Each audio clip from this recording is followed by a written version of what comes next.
A Géva gomba a kedvenc. Úgy. Csak már olyan finom, olyan jó.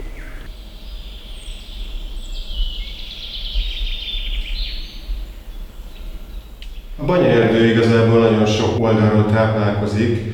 Az alapötlet az abból fakad, hogy nagyon sokat járjuk az erdőt, és látjuk, hogy mennyire sok kincset rejteget magában. Innen indultunk el, ez volt az egyik fő vonulat, és a másik ezzel párhuzamosan, hogy 20 évek óta dolgozunk hátrányos helyzetű célcsoportokkal, perifériás területeken, elsősorban gyerekekkel, fiatalokkal, de úgy éreztük, hogy be kellene kapcsolni valahogy a szülőket, a felnőtteket is ezekbe a tevékenységekbe, tehát a zöld és erdőjáró vonulat mellett egy nagyon erős szociális érzékenységünk volt, ami miatt indult ez a projekt.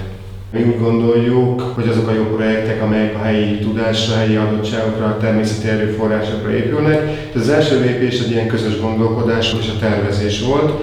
Ezzel párhuzamosan ugye megnéztük ennek a piaci oldalát, tehát ez is még az első lépések közé tartozott, hogy egyfajta marketing tervet, piacelemzést végeztünk, hogy lehet-e olyan termékeket, olyan dolgokat csinálni, amely ha nem is jelentős jövedelemtermelő hatással rendelkezik, de mindenképpen önfenntartó tud lenni. Tehát ezek voltak az első lépések. Összehívtuk az embereket, és nagyon sokat beszélgettünk velük, megismertük a gondolkodásukat. A fő kiválasztási szempont az a fajta motiváció volt, hogy mennyire van kedvük ebbe a dologba bekapcsolódni, mennyire szeretnének változtatni a saját életükön. Tehát ez volt az elsődleges szempont. Természetesen, hogyha van valamilyen előképzettség vagy tudás, az mindenképpen pozitív volt. Hosszú távon ez az üzem, így 10 embernek a megélhetését tudja biztosítani. Most azért 6-7 ember az, aki ebben a munkában részt vesz.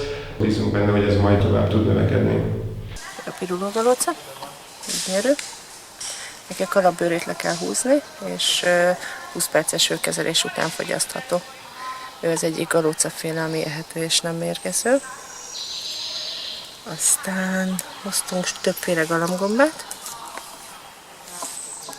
Teljesen változatos színekben tud pompázni. Nagyon-nagyon szeretek itt lenni. Nagyon.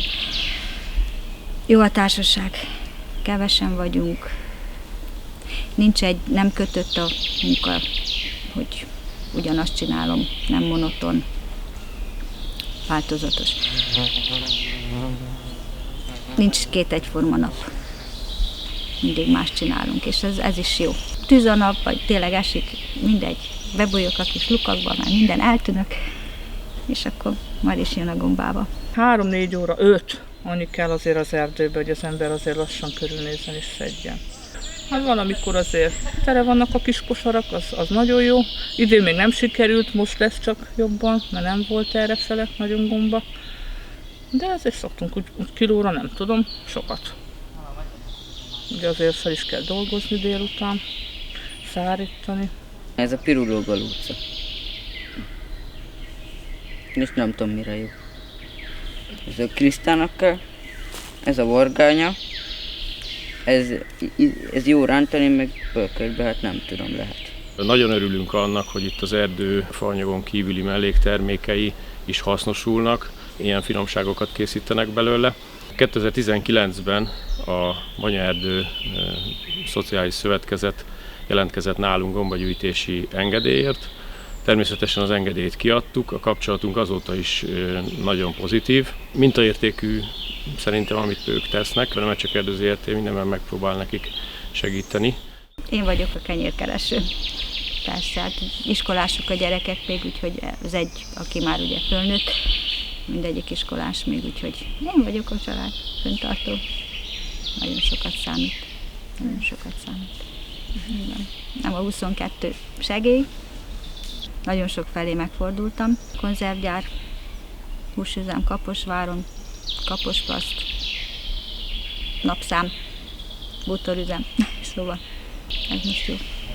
Ez most nagyon jó.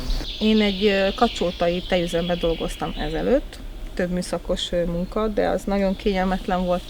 Végülis a kisgyerekem véget kerestem én is egy olyan állást, ami ugye kötetlenebb, úgymond, ugye nem több műszakos munka, meg ez helyben van, ugye Dencházán. És így ugye akkor így jobban el tudom tartani kézbe tudom tartani így a dolgainkat. Nem kell utazni messze, meg tudom iskoláztatni saját magam a gyereket is, ugye. Úgyhogy így nekem ebből a szempontból nagyon jó, kényelmes ez a munkahely. Az első fél év az arról szólt, hogy meghatározás, azonosítás folyamatosan kint az erdőben. A kosarakat bevisszük az üzembe, ott kiterítjük a gombákat a feldolgozó rész előtt, és ott fajonként külön válogatják a lányok, és én mindig megvizsgálom ezeket, amik bekerülnek a feldolgozásba. Hogy nem kerülhet be, nem ehető és nem árusítható gomba az üzembe, az üzemegységbe, mert hogy azt már szakellenőri vizsgálattal kiszűröm előtte.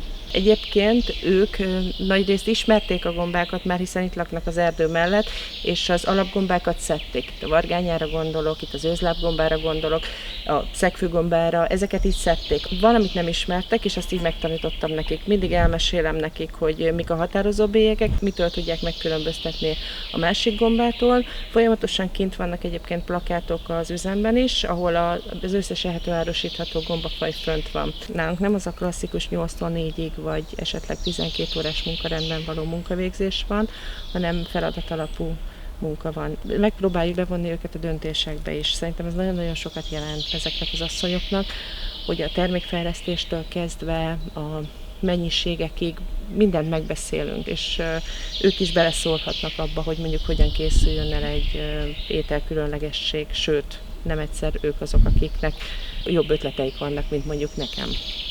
Szerintem ettől sikerült igazi közösségé varázsolni őket. A legnagyobb szeretettel és a legnagyobb óvatossággal szedik és csomagolják ezeket az ételeket. Én meg vagyok róla győződve, hogy nem is biztos, hogy ők tudják, hogy mekkora dolgot csinálnak. Ugye volt a medvehagyma szezon, az nagyon, hogy van ez a, hát én vadszokhagymának mondom, milyen gomba, vagy a kígyó? Kígyóhagyma. Kígyóhagyma, annak kellett a termése vagy a virága, hogy azt kellett nekünk. Hát meg boczákat szedtünk, hársat szedtünk. Igen, ilyeneket, fenyőzünk. Ibolyát szedtünk rengeteget, avval kezdtük az idén, medvehagymát is szedtünk, úgyhogy... Ami ehető növény, azt tud majd. Porcsint, meg popsajtot. Nagyon sokféle terméket csinálunk, tehát a kisebb része a friss vagy a részben feldolgozott termék, tehát a gombát összegyűjtjük, megtisztítjuk és elviszünk piacra. Nagyobb rész feldolgozott termékeket kezdve a legegyszerűbb, tehát a szárított termékekig, de a szőrtöki krémekig bezárólag elég széles a spektrum, és mi törekszünk arra, hogy minél jobban feldolgozott és magasabb értéket képviselő termékeket állítsunk elő. Mindent megpróbálunk hasznosítani, amit lehet, tehát ebből kifolyólag a lehető legtöbb dolgot keressük az erdőbe, és nagyon sokféle tartósítást használunk. Legjobban ugye, mivel említettem, hogy a gombákkal foglalkoztunk elsősorban, a gombáknál a szárított gombák azok, amelyek nagyon népszerűek, de a gombákból ugye készítünk különböző félkész termékeket, tehát risottót vagy fasírt port, amelyet viszonylag könnyen el tudnak az emberek otthon készíteni. És ami lényeges, hogy új recepteket próbálunk ki ezeknek a gombáknak a feldolgozására, van például gombalekvárunk, és ugye a vágányából gombakrémet csinálunk, de paradicsommal, pestót is tudunk belőle csinálni. A füstölt gombáink is nagy különlegességnek számítanak, gondolkodnunk azon, hogyan tartósítsunk, és akkor ez kapcsolódik egy másik ilyen termékünk, a savanyított gombák, ecetesedében eltett gombákat akár savanyúságként lehet használni, illetve sóslétbe is teszünk el gombát, amelyet pörkölt alapnak lehet használni, tehát mindenhogy megpróbáljuk tartósítani a gombákat. És akkor az erdélyi termékek másik köre ezek, amiből szörpöket vagy lekvárokat lehet készíteni, itt a szedertől kezdve a bodzavirágig, bodzabogyóig nagyon sokféle szörpöt és lekvárt tudunk készíteni. Megpróbálunk olyanokat gyártani, ami másoknak nincs, például a fenyőrűszörpünk egy ilyen különlegesség. És a harmadik fő vonal azok a fűszerek, ezeket vagy frissen, vagy szárítva, tehát amit az erdőből lehet szedni és fűszerezésre használni, turbójától kezdve a snidlingig, a medvehagymáig, ez még egy erős vonalunk. De amit ad az erdő, abból próbálunk valami ügyeset mindig kitalálni. A kis volumen miatt tudunk különleges dolgokkal foglalkozni, és nagyon jó minőségű termékeket tudunk ugye előállítani, amelyet az ilyen Michelin csillagos éttermek szeretnek használni. És hát igen, ez így furcsa, de mindenképpen jó, hogy a termékek meg tudnak jelenni ilyen helyeken. Ez pénzügyileg is egy fontos dolog, illetve ezt a társadalmi üzenetét is tudjuk hordozni, hogy attól, hogy a periférián vagyunk, attól, hogy hátrányos helyzetűeket foglalkoztatunk, megvan a kapocsa a magas minőséget igénylő jövedelmező cégek irányába.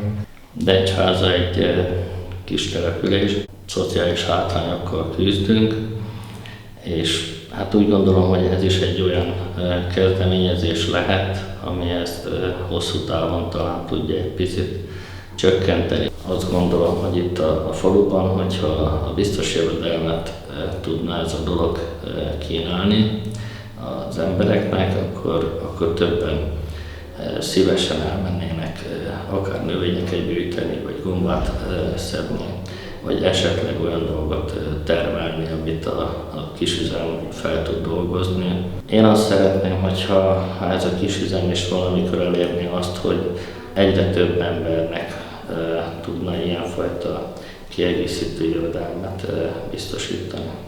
Ez a program nekem azért fontos, és nekem sikeres is, mert egy létbiztonságot adott a családnak. Nekem egy nyugalmat, hogy minden hónapban megvan a fix, és adott egy olyan nyugalmat, amit az erdő ad, hogy kiszellőzik az ember feje, nincsenek a napi gondok, nem jönnek utánunk. Az otthon marad. Lelkileg is helyre teszi az erdő az embert.